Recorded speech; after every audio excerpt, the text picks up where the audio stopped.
So, coming to the first topic of this session, I would like to invite Mrs. Lakshmi Hemalata, who is the Senior Consultant Perfusionist from Yashoda Super Speciality Hospital, Secunderabad.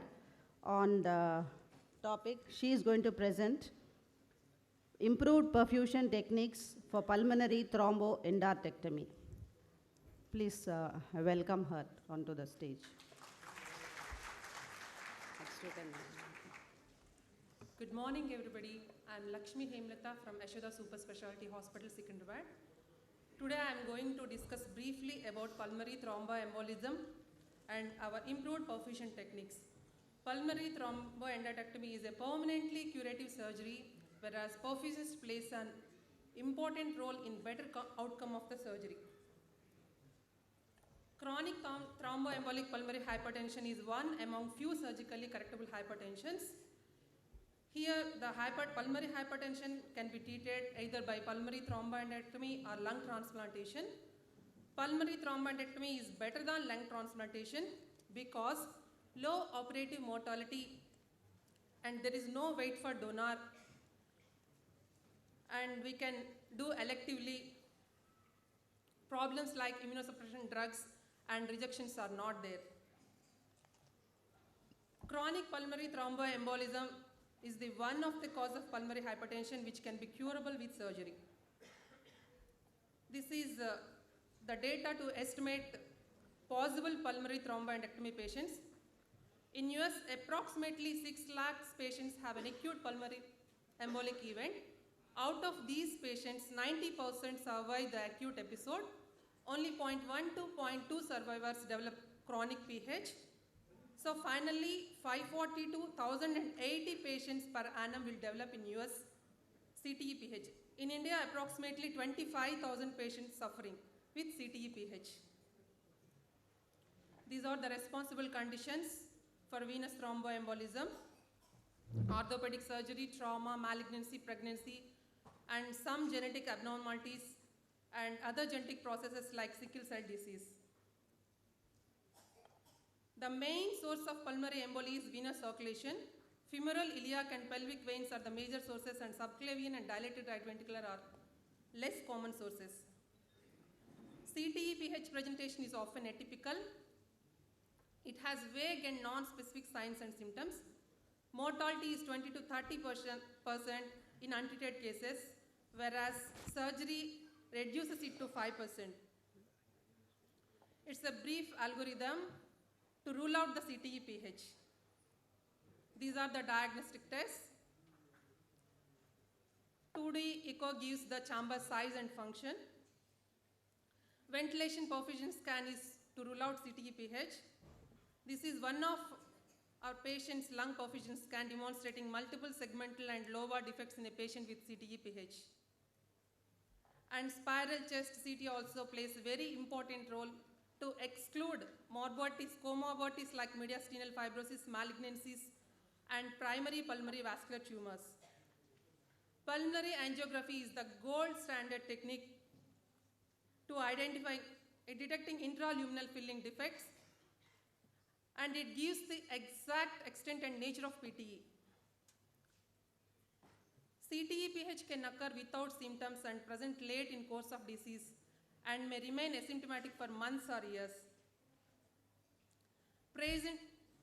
Patient selection plays very important role in pulmonary thromboendarterectomy. So preoperative pulmonary vascular resistance more than 300 dynes are ideal patients, whereas PVR more than 1,000 gives poor outcome. These are the contraindications like life-threatening comorbidities and neurological disorders and severe left ventricular failure. In pulmonary thromboendarterectomy, complications like aortotomy, rupture, persistent pulmonary hypertension, phrenic nerve paralysis, these are the main complications. Inferior vena cava filter insertion in some selected patients pre-surgery is beneficial to block passage of further clots from legs to lungs. Our typical procedure includes median sternotomy, cardiopulmonary bypass, profound hypothermia, intermittent circulatory arrest, and postoperative management. Before after median sternotomy, in CPB, selection of priming fluid is very important. It plays very important role.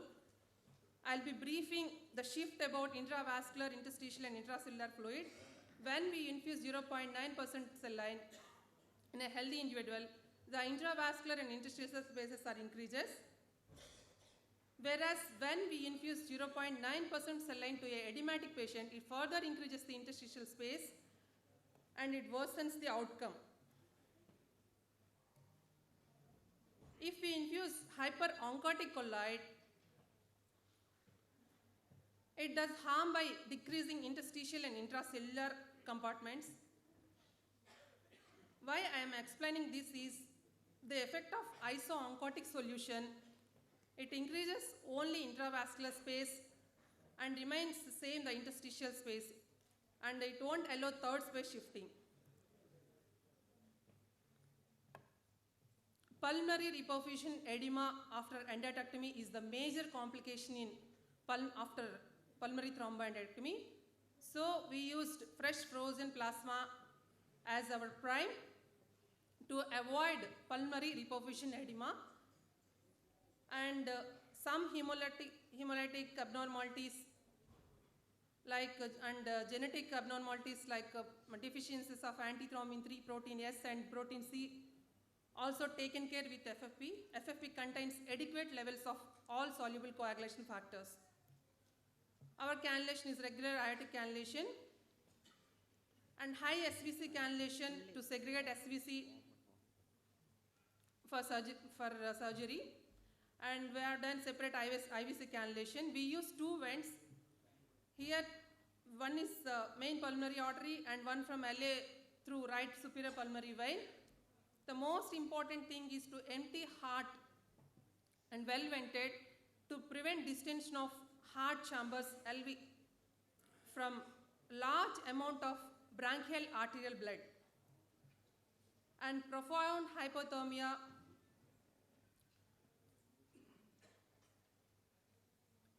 is for multi-organ protection. It enables surgical field, and during cooling we give full flows, and we are very particular about gradient of 10 degrees centigrade between arterial blood and rectal temperatures. We use cooling blanket and head packed with ice bags for cerebral protection. We take 45 minutes to reach 18 degrees and less than 18 degrees centigrade rectal temperatures. We don't apply any aortic cross clamp in our procedures, and we don't give any cardioplegia. An intermittent profound hypothermic circulatory arrest and reperfusion gives better TCA time. TCA of 20 minutes or less is well tolerated and without development of any evident structural and functional damages. So once right side endarterectomy is finished, we resume our circulation for 10 to 15 minutes and go for TCA for left side endarterectomy. And why TCA? Success depends on having a bloodless field, so cardiopulmonary bypass with periods of circulatory arrest is essential to prevent branchial arterial flow flooding the surgical field. Surgical technique involves removal of organized and incorporated fibrous obstructive tissue. It's a true endarterectomy, not embolectomy. The most challenging point in surgical field is finding the optimal plane to dissect the pulmonary artery. These are the two slides. Right side endarterectomy between SVC and aorta, and left side it starts from the pulmonary trunk. These are the specimens we have taken out from our patients through embolectomy.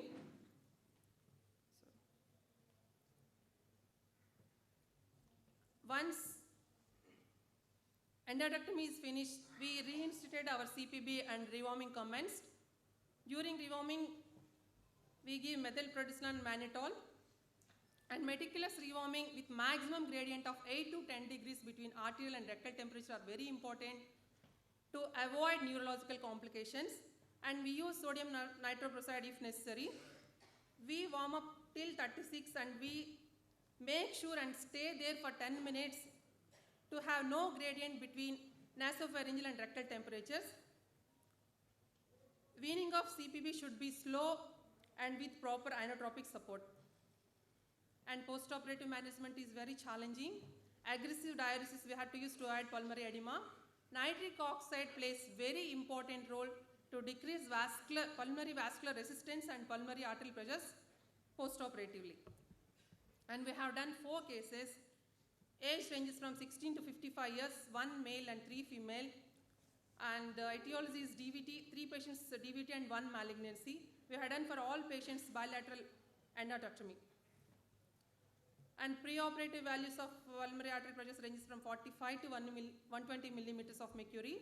1 patient comes under class 3 and 3 patients comes under class 4.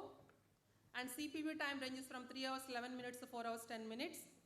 And TCA time right side 13 to 20 minutes, left side 11 to 17 minutes, total 24 to 35 minutes. And significant and persistent decreases in the pulmonary artery pressure. Just observe 45, 120 millimeters of mercury to 20 to 40, and even pulmonary vascular resistance also decreased, and we observed in our patients, and right ventricular function also improves. Operative mortality increases with more than 1000 dynes of PVR and mean arterial pressure more than 50 millimeters of mercury, and incomplete endarterectomy. It increases the operative mortality. In surgery for CTEPH, it's better done in selected experienced centers. Immediate mortality has come down to 4 to 8% from initial 30%. Patient revert to functional class 1 to 2. Conclusion: proper patient selection, CPB technique, meticulous surgical procedure, careful postoperative management gives excellent results in pulmonary thromboendarterectomy. Thank you. Paper is open for discussion. Is there any questions? No. Later. Okay, sorry. We'll have the discussion on this paper at the end of this session. Yeah. Thank you, Hemalata. Thank you so much. Thank you, everybody. I would like to call upon all the speakers on the stage. We would like to felicitate them by giving them a small memento. So our first speaker of today was Lakshmi Hemalata. Can I call upon Lakshmi Hemalata to please come up? Our organizing chairperson, Mr. Raju Kokane, will felicitate her by giving her a small memento. Mr. Raju Kokane. And Kinnari, our scientific committee person in charge, was there accompanying him. Thank you. Please stand there. We'll need a photograph of all of you. I would like to take this opportunity to tell you that our ISECT elections are going to be held, and elections will take place at the exhibit area, which is on the second level of this auditorium.